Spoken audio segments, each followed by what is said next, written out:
Voilà, que Dieu bénisse tout un chacun d'entre nous, tous ceux qui auront le privilège d'écouter cette parole.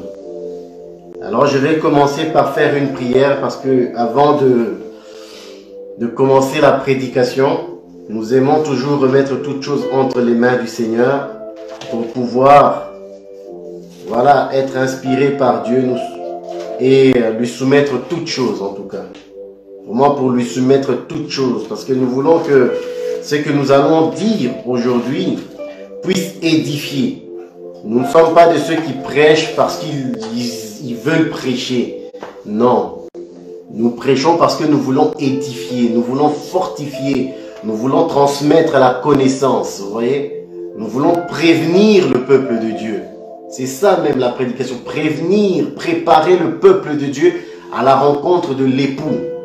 C'est pour ça que nous sommes autant motivés dans la prédication, parce que nous savons que nous avons un héritage, le meilleur qui nous attend. Donc, il faut garder l'esprit de tout un chacun de nous éveillé. C'est pour ça que j'aime toujours éveiller l'esprit des frères et des sœurs pour que nous ne perdons pas le cap. Selon que Paul va dire, je n'ai pas encore atteint l'objectif, je n'ai pas encore atteint le but, mais je cours pour le saisir. Nous sommes encore dans la course, nous courons. Alors, si quelqu'un est fatigué, il faut que nous puissions lui donner une parole qui va le fortifier, une parole qui va l'édifier, afin qu'il puisse continuer cette course-là. La parole va me dire ceci, les jeunes gens se chancellent et ils tombent, mais ceux qui se confient en l'Éternel, ils renouvellent leur force. Ils marchent, ils courent, ils prennent l'envol comme les aigles. Ils ne se lassent pas de marcher, ils ne se lassent pas de courir. Donc c'est ça notre objectif. Dans cette course, que personne ne se lasse. Parce que, bien aimé, nous sommes à un temps où, d'ailleurs c'est Jésus qui le dit, là où l'amour du plus grand nombre va se refroidir. Certes, l'amour du plus grand nombre va se refroidir, mais comme j'aime le dire, nous ne sommes pas de ceux-là. Moi, je refuse que mon amour pour le Seigneur se refroidisse. Non. Et pour que cela n'arrive pas, nous avons pour ça la prière. Nous avons l'écoute de la parole qui va nous fortifier. C'est pour ça, bien aimé, il faut aimer écouter la parole. Il faut aimer écouter la parole, bien sûr, des hommes qui craignent Dieu, hein, soyons bien précis. Et aimer la prière. Nous avons des jours de prière que nous décrétons. Donc, lorsqu'il y a les jours de prière, venez. Bien aimé, nous savons que ce n'est pas facile. Avec l'emploi du temps de chacun d'entre nous, ce n'est pas facile. Cependant, je vous invite à venir au jour des prières. Lorsque nous aurons ces jours-là à notre disposition, venez. Amen. Voilà, sans plus tarder, je vais faire une petite prière et nous allons commencer notre prédication. Seigneur éternel, c'est dans le nom de Jésus-Christ que je m'approche de toi. Seigneur, tu es bon. La Bible m'a dit, si vous avez senti que le Seigneur est bon, approchez-vous. Seigneur, oui, j'ai senti, tu m'as fait connaître ta parole et j'ai vu que tu es bon. J'ai goûté que tu es bon. C'est pourquoi aujourd'hui encore je m'approche. Parce que je veux encore de toi. Je veux encore m'abreuver de ton breuvage, Seigneur. Je veux encore manger ton pain et boire ton sang. Seigneur, je te rends grâce pour ce privilège que tu nous accordes d'écouter ta parole et de pouvoir la transmettre. Seigneur, c'est toi qui as dit dans ta parole, je vous donnerai une bouche et une sagesse. Seigneur, je te rends grâce. Je viens me remettre entre tes saintes mains. Seigneur, donne-moi, fais-moi grâce de pouvoir communiquer ta parole, afin que cette parole soit simple et que chacun puisse saisir, que celui qui est faible puisse se relever, que celui qui a un peu perdu le cap puisse revenir vers toi. Dans le nom de Jésus-Christ, laisse que cette parole puisse fortifier une personne. Laisse que cette parole puisse nous faire du bien. Que la gloire te revienne, notre Père, dans le nom de Jésus-Christ. Ainsi nous avons prié. Amen. Voilà. Alors aujourd'hui, nous allons lire l'évangile de Marc. L'évangile de Marc au chapitre 11. Je suis tout seul aujourd'hui. Mais bon, je ne suis pas vraiment seul. Le Seigneur est avec moi. Nous allons lire le chapitre 11 de l'évangile de Marc à partir du verset 12. Je vais lire ceci. Le lendemain, après qu'ils furent sortis de Béthanie, Jésus eut faim. Apercevant de loin un figuier qui avait des feuilles, il alla voir s'il y trouverait quelque chose. Et s'en étant approché, il ne trouva que des feuilles, car ce n'était pas la saison des figues. Prenant alors la parole, il lui dit que jamais personne ne mange de ton fruit. Et ses disciples l'entendirent. Nous allons nous arrêter là pour l'instant. Amen. Ici, Jésus va sortir de Béthanie après avoir prêché dans cette ville, après avoir guéri plusieurs malades. Jésus va sortir de cette ville. Mais en sortant de la ville, la Bible va me dire qu'il eut faim lorsqu'il est sorti de la ville. Jésus eut faim. Comprenez? La faim, c'est quelque chose de naturel. Tout homme créé par Dieu a faim. C'est pour ça même au commencement, Dieu va dire à Adam, tu mangeras de tous les fruits du jardin. Hein? Mais le fruit de l'arbre de la connaissance du bien et du mal, tu n'en mangeras pas. Parce que Dieu savait qu'il a créé l'homme et l'homme aura faim. Donc la faim, c'est quelque chose de normal. Éprouver la faim, c'est quelque chose de normal. Et Jésus, étant homme, étant Dieu, mais étant homme, il a faim. D'ailleurs, lorsqu'il fut tenté par le diable, c'est parce qu'il avait faim. La Bible va me dire, il eut faim. Et le diable s'est approché de lui pour le tenter. Donc, avoir faim, c'est quelque chose de normal. Éprouver des désirs de manger, c'est normal. Et la Bible va me dire que, apercevant de loin un figuier,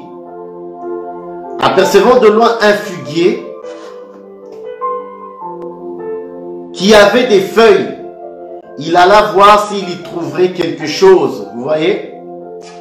Donc, il a faim et apercevant de loin, il voit un arbre, parce que le figuier est un arbre. Il voit un arbre avec des feuilles. De loin, il ne voit pas qu'il n'y a pas de fruits. De loin, lui, il voit un arbre qui a des feuilles, qui était bon à voir. Lorsque un arbre a des feuilles, on s'attend qu'il y ait des fruits. On s'attend parce que tout arbre doit porter des fruits en tout cas. Et la Bible va dire ceci. Jésus s'étant approché de cet arbre-là, et il n'y a vu que des feuilles.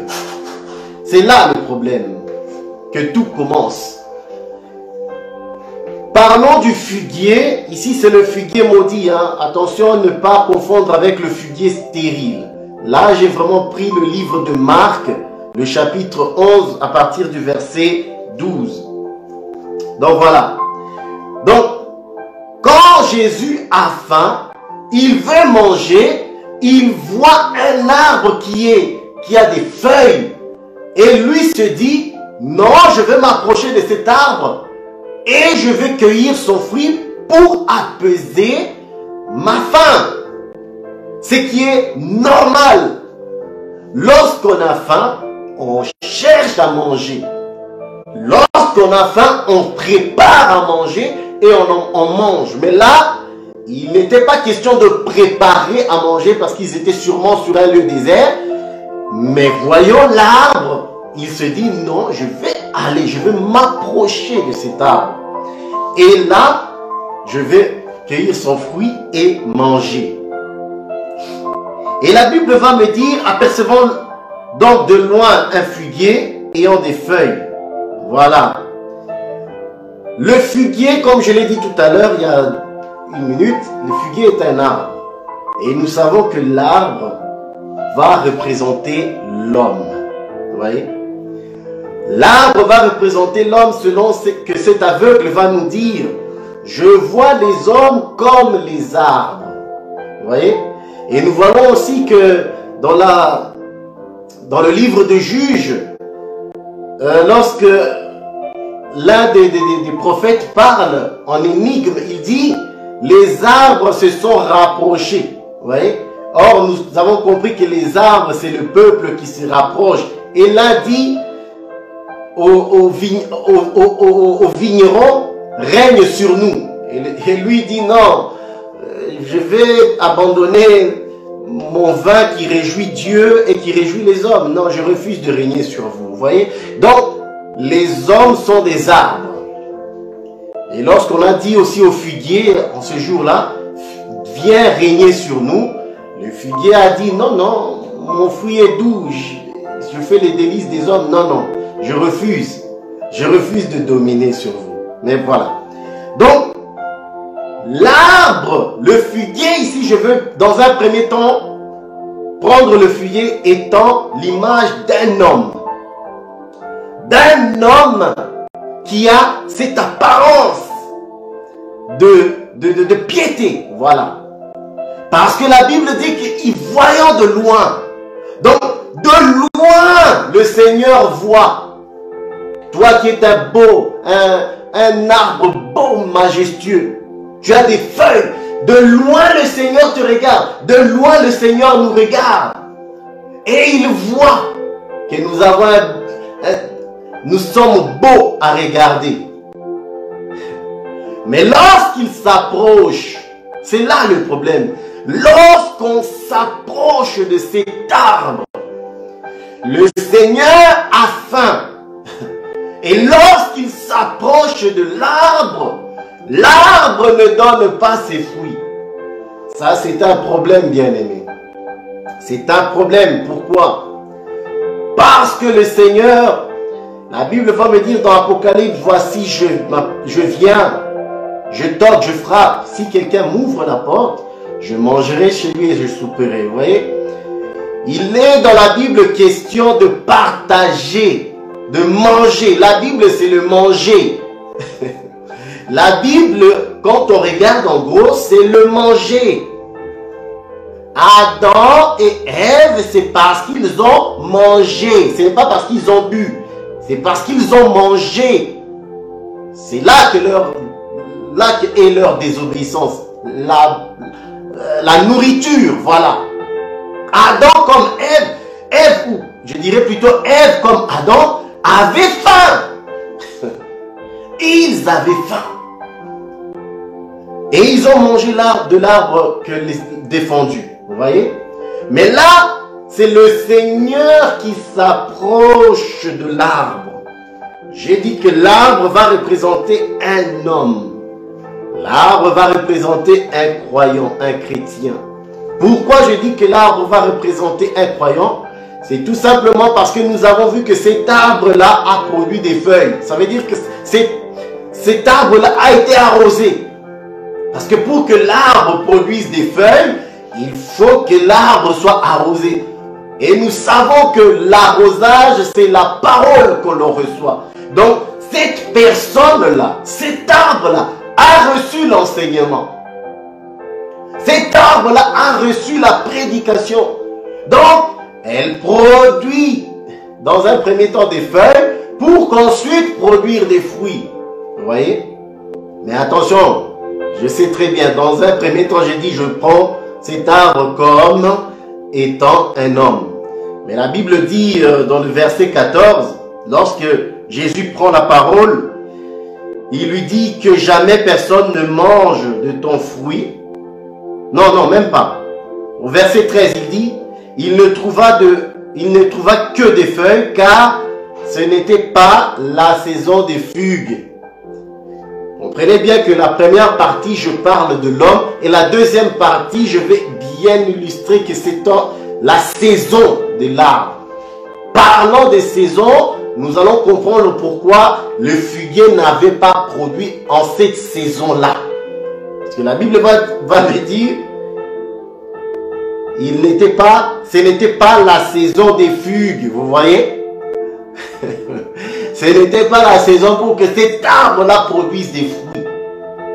Lorsque nous parlons de la saison, je vais directement le dire, lorsque nous parlons de la saison, là nous devons voir le peuple que ça représente, qui ne peut pas produire selon que ce n'est pas sa saison. Vous voyez? Alors je dirais directement que cet arbre, le figuier qui ne peut pas produire, que le Seigneur s'est approché, dans lequel le Seigneur s'est approché et qui ne produit pas des fruits, je le dis d'emblée que c'est Israël. Parce que le Seigneur s'est approché de cet arbre qui était beau, hein, mais n'a pas de fruits. Ça c'est Israël dans lequel le Seigneur s'est approché mais n'a pas trouvé le fruit. Vous voyez? Le Seigneur n'a pas trouvé le fruit pour apaiser sa faim. Parce que le Seigneur a faim, Jésus a faim. Mais Israël n'avait pas de quoi lui donner. En lui ne s'est pas trouvé ce que le Seigneur attendait. Vous voyez? Mais dans un second plan, je dis que cet arbre est seulement un homme. Un homme qui a reçu la parole. Un homme à qui le Seigneur attend de voir le fruit. Parce que le Seigneur, cette procédure, c'est la procédure de toute une vie.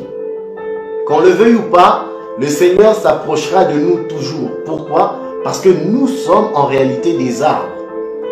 Nous sommes des arbres. C'est pourquoi Jean-Baptiste, lorsqu'il va parler, lorsqu'il va prêcher, il va dire: tout arbre qui ne produit pas des fruits sera coupé et jeté au feu. Vous voyez? Donc, tout arbre qui ne produit pas sera coupé et jeté au feu. Si le figuier ici ne produit pas de fruits, parce que ce n'était pas sa saison, tel n'est pas le cas pour nous. Nous ne sommes pas dans ce cas-là. Nous sommes le peuple qui a reçu la parole de la part des apôtres. Ok? Nous ne sommes pas Israël. Nous sommes l'église de Christ. Et l'église de Christ, la Bible va me dire, est comme un arbre planté près des courants d'eau. Vous voyez? Ça c'est le psaume 1.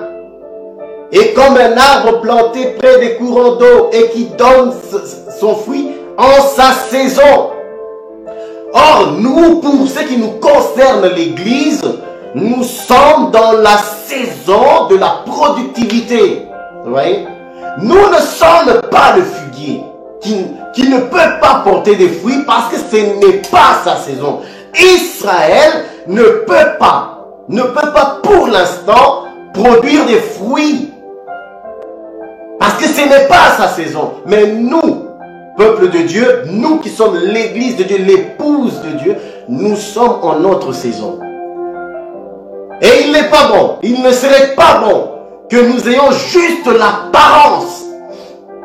Il n'est pas bon d'avoir juste l'apparence lorsque le Seigneur s'approche de nous et qu'il ne trouve rien. Ça veut dire quoi lorsque le Seigneur s'approche de nous? Je l'ai dit tout à l'heure, le Seigneur s'approchera toujours de nous. Parce que le Seigneur veut manger en tout temps avec nous. Il veut que nous puissions lui donner quelque chose. Ah oui, parce que le Seigneur n'entre pas dans une maison où il n'y a rien, c'est pas possible. C'est pas possible. Lorsqu'il va envoyer Élie chez la veuve de Sarepta, c'est parce qu'il y avait quelque chose. Même s'il n'y avait qu'un peu, il y avait quelque chose. Dieu sait que tu as quelque chose parce que c'est lui-même qui t'a donné cette chose-là. Nous ne donnons à Dieu que ce qu'il nous a donné. Amen.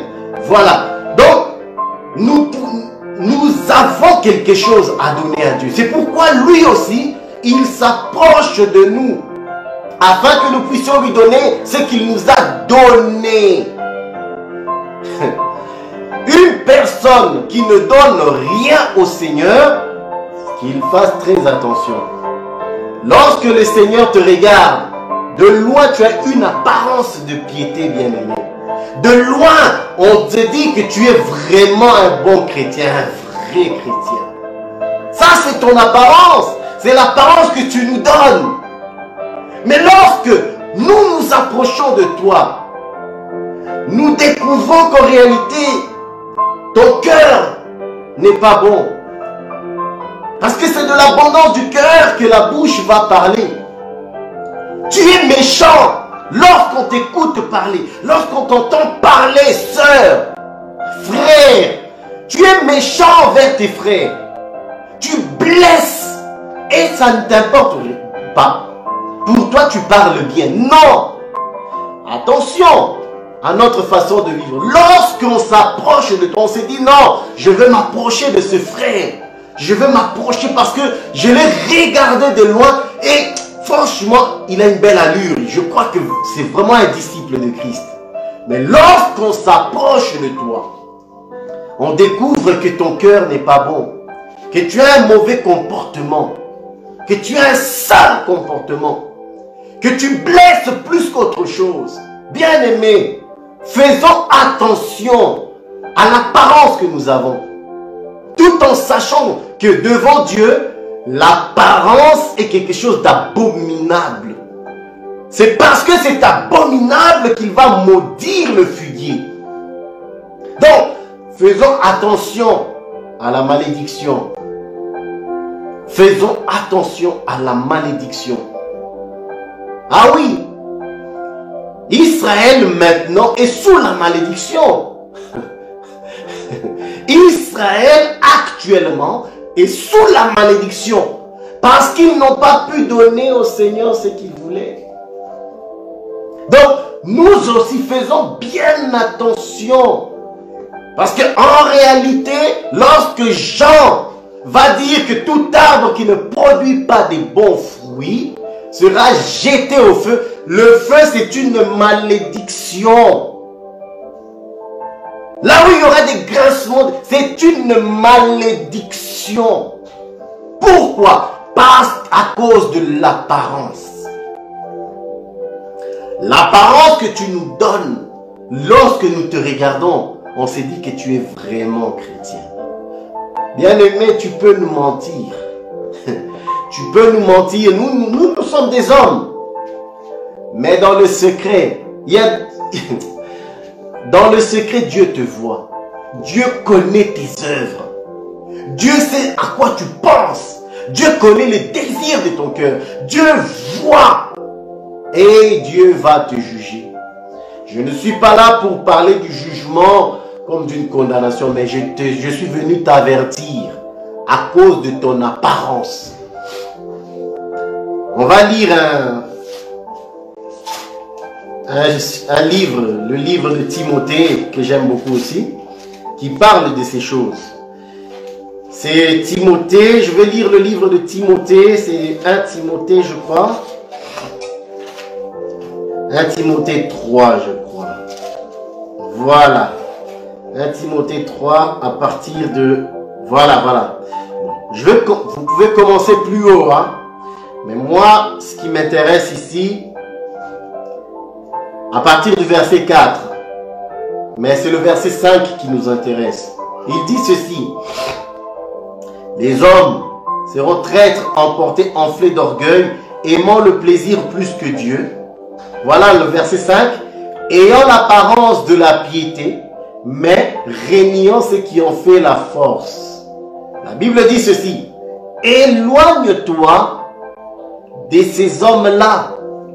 Bien-aimé, lorsque tu t'es approché d'un arbre, lorsque tu as vu, tu t'es approché d'un arbre pour manger de son fruit, et que cet arbre-là ne peut rien te donner,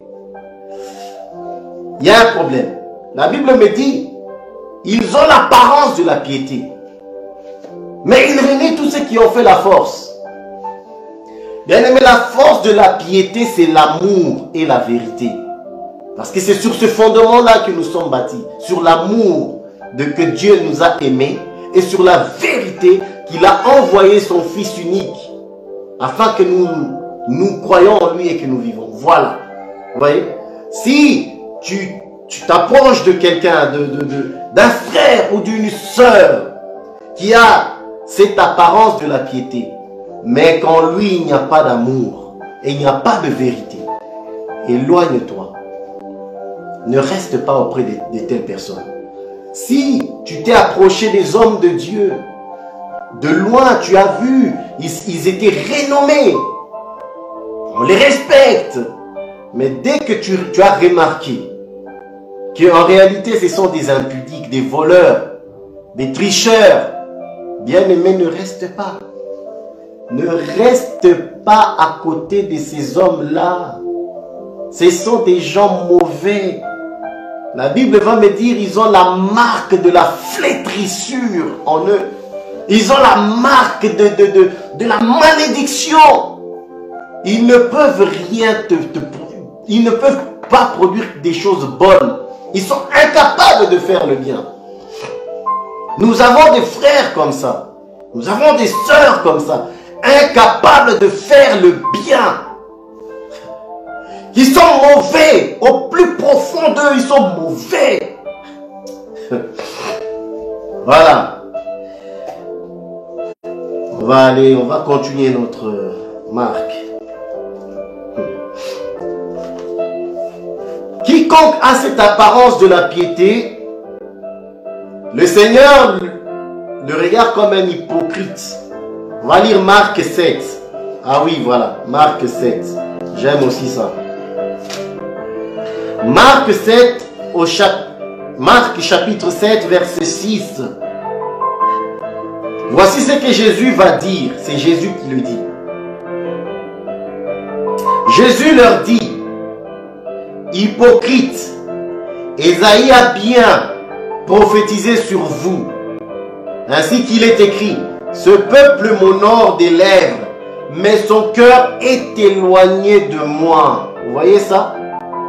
Ce peuple m'honore de cœur, mais son cœur, ce peuple m'honore des lèvres. Ils ont sous les lèvres des versets, des prédications. Ce sont des prédicateurs. C'est pour ça que je te dis, bien-aimé, nous avons aujourd'hui beaucoup de prédicateurs, beaucoup de frères, beaucoup de sœurs, avec la révélation en bouche. Mais le cœur de ces hommes-là, il dit, mais son cœur est éloigné de moi. C'est en vain qu'il m'honore en donnant des préceptes qui sont que des commandements d'hommes. Vous voyez? Le cœur de ce peuple est éloigné de moi. Des lèvres, ils sont chrétiens. Lorsque tu les vois d'apparence, des lèvres, mon Dieu, mais ils ont des paroles mielleuses. Des paroles mielleuses. Donc, mais lorsque tu regardes leur cœur, ils n'aiment pas le Seigneur. Ils n'aiment pas le Seigneur. Ce sont des gens qui lui font la guerre. Ce sont des gens qui n'aiment pas son prochain. Ah, la vie chrétienne. La vie chrétienne, ce n'est pas l'apparence. Je suis vraiment venu mettre en garde, nous mettre en garde, de ne pas vouloir apparaître pieux devant les hommes. Parce que c'est lui, quiconque apparaît pieux devant les hommes, Dieu ne le considère pas. Ah, voilà. Il dit à Samuel, lorsque Dieu envoie Samuel chez Isaïe, le père de David, le prophète va faire l'erreur, il va envoyer Eliab. Vous voyez, Eliab, un homme fort, costaud. Le prophète a dit non, non, non, non, non. Ça ne peut être qu'Eliab. Lui là, il est fort. Lui là, c'est lui qui va être roi. Et le Seigneur va mettre en garde le prophète. Il dit, fais attention. Celui-là, je l'ai rejeté. Vous, les hommes, vous regardez à l'apparence. Dieu regarde le cœur. Et c'est ça, je pense que c'est ça. Dieu, lui, regarde le cœur. Eliab, je l'ai rejeté. Eliab, c'est cet arbre qui a des feuilles. Vous voyez? C'est ce chrétien qui a l'apparence de la piété. Et la Bible me dit, je l'ai rejeté. J'ai rejeté Eliab. Bien-aimé, fais attention à ton apparence. Dieu regarde le cœur. Dieu regarde le cœur. Tu as cette apparence de la piété, hein? C'est bien. Mais tu es rejeté. Tu es rejeté, bien-aimé. Donc fais bien attention à ça. Fais vraiment attention. De là où tu es tombé, nous sommes en notre saison. Si le figuier, je le répète, si le figuier n'a pas pu produire des fruits, c'est parce que ce n'était pas sa saison. Et ça, ce n'est pas ton cas. Tu n'es pas dans ce cas-là. Parce que nous avons déjà dit que ça, c'est le cas d'Israël. Qui ne peut pas produire des fruits actuellement. Actuellement, Israël ne peut pas produire. Nous ne sommes pas dans ce cas. Nous sommes dans le cas où nous sommes dans notre saison. Nous sommes au temps de la grâce, au temps de l'église, au temps où l'Esprit agit par les ministères. Donc, nous sommes au temps où nous devons produire des fruits. Vous voyez? Donc, produisons des fruits. N'aie pas cette apparence-là. N'essaye pas de nous impressionner. Ça ne sert à rien de vouloir montrer aux gens que tu es bon, tu es chrétien, mais qu'en réalité tu es un sorcier. Mais en réalité, tu es un charlatan. Lorsque nous écoutons tes prédications, nous disons que non, c'est un frère en Christ, c'est un vrai, c'est un docteur, c'est un apôtre. Mais lorsqu'on s'approche de toi, docteur, un docteur qui méprise les membres. Un apôtre qui croit être plus grand que tout le monde. Un évangéliste impudique. Ah! Un pasteur vraiment, non, le pasteur là, sorcier. Non, mais bien aimé. En toutes ces choses, nous sommes dans notre temps. Hein? N'ayons pas cette apparence là. Hein? Je vais encore lire un verset pour mettre tout le monde en garde. Je veux vraiment mettre tout le monde en garde. Nous allons lire le livre de Pierre. C'est grave. Avoir l'apparence, c'est de l'hypocrisie. Tu es un hypocrite. Voilà qui tu es. Tu es un hypocrite. Tu as l'apparence de la piété, mais en réalité, tu es un dragon. Faisons attention. 2 Pierre chapitre 2, à partir du verset 13. Moi, j'aime beaucoup lire les versets. Parce que je trouve que la Bible est tellement claire. Dieu nous fait grâce de comprendre certaines choses, alors nous partageons ce que nous comprenons. Amen. Voilà. 2 Pierre, chapitre 2, à partir du verset 13. Voyez un peu comment Pierre parle de ces gens-là. De ces gens qui aiment avoir l'apparence de la piété. Comment Pierre en parle. Voilà. L'apôtre Pierre que nous aimons. Notre frère. Il dit ceci à partir du verset 13. Recevant ainsi le salaire de leur iniquité, ils trouvent leur délice à se livrer au plaisir en plein jour. Hommes tarés et suyés. Ils se délectent dans leur tromperie en faisant bonne chère avec vous. Ils font bonne chère avec vous. Comme s'ils étaient bien. Seigneur, fais. Ils ont les yeux pleins d'adultère, insatiables de péché. Ils amorcent les âmes mal affermies.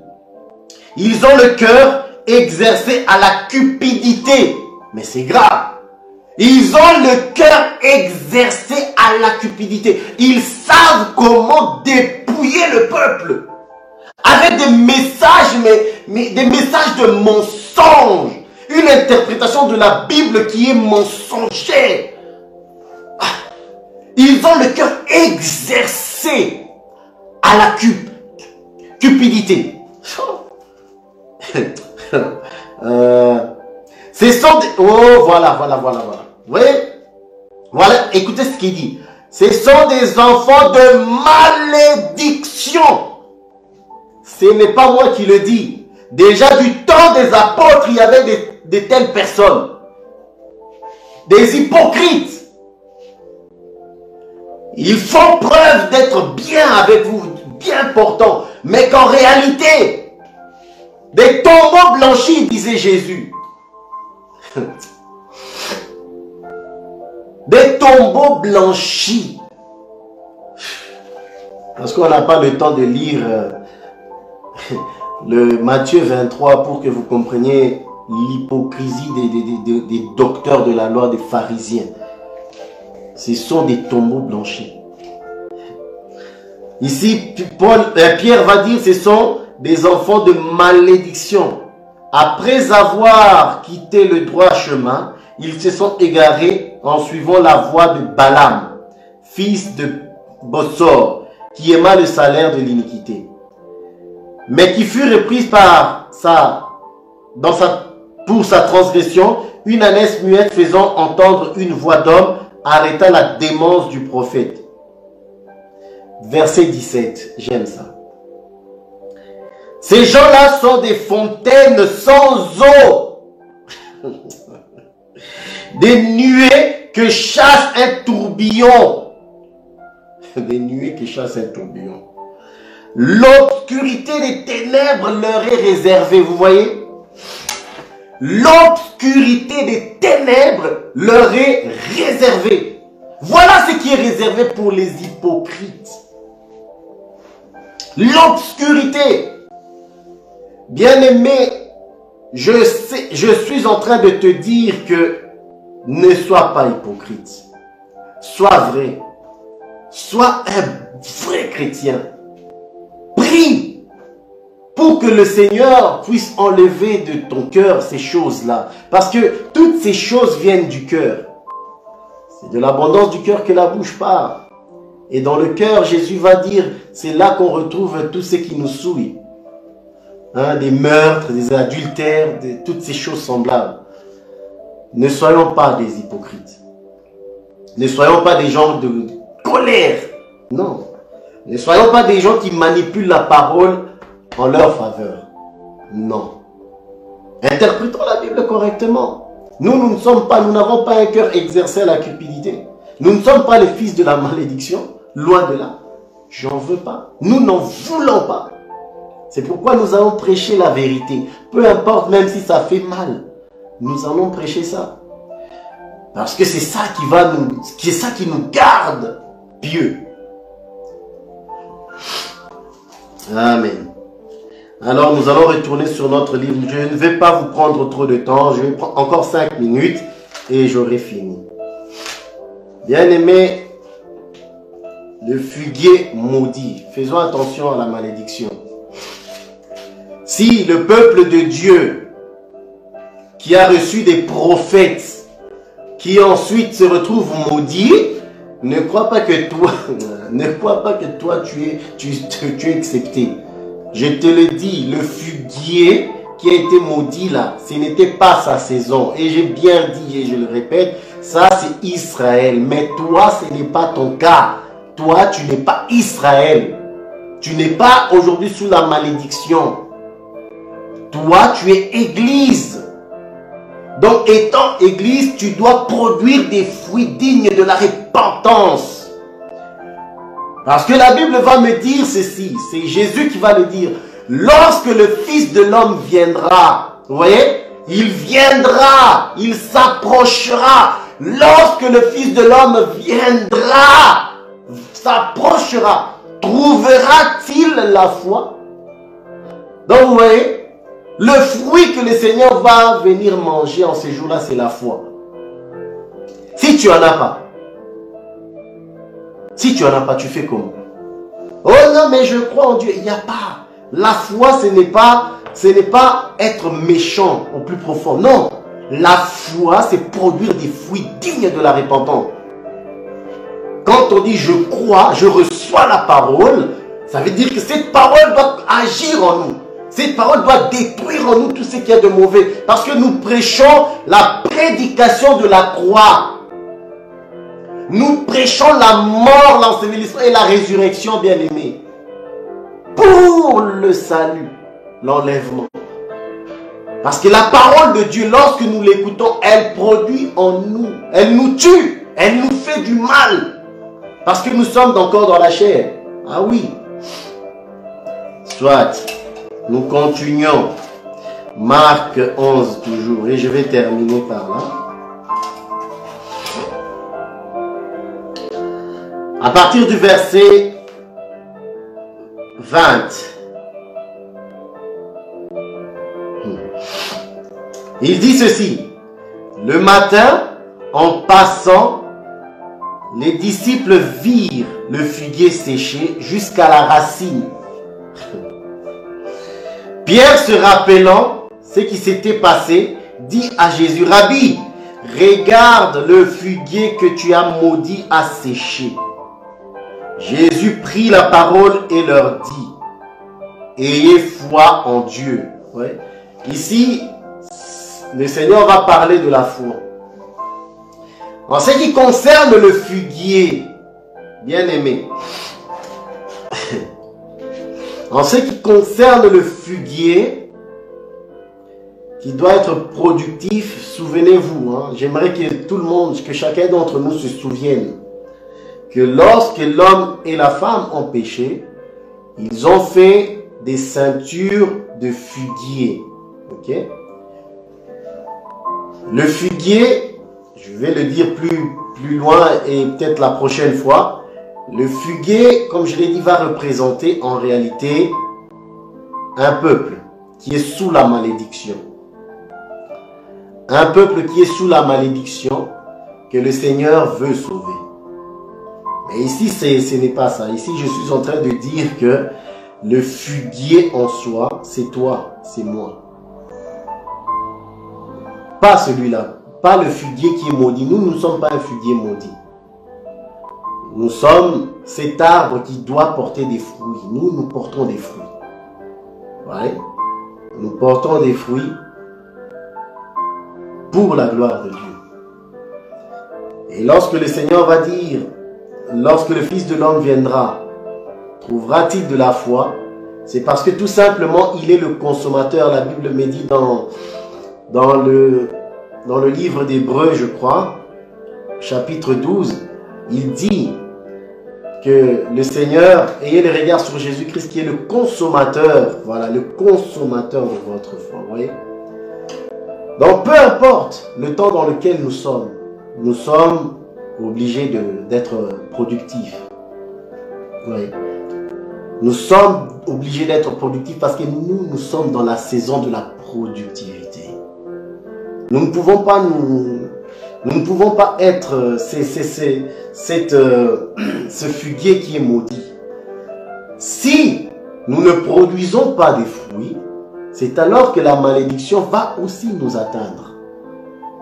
C'est alors que la Bible va dire l'arbre sera coupé et jeté au feu. Vous voyez? Je lis un dernier verset sans commentaire.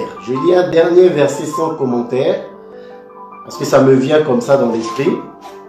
Je ne vais pas commenter parce que je crois que ça dit tout ce verset-là. C'est Hébreux. Hébreux chapitre 6. Au chapitre 6, verset 7. Écoutez bien cette lecture. Écoutez bien. Lorsqu'une terre est abreuvée par la pluie, qui tombe souvent sur elle, elle produit une herbe utile à ceux pour qui elle est cultivée. Elle participe à la bénédiction de Dieu. Mais si elle produit des épines et des chardons, elle est réprouvée est prêt à être maudit. Et on finit par y mettre le feu. Vous voyez?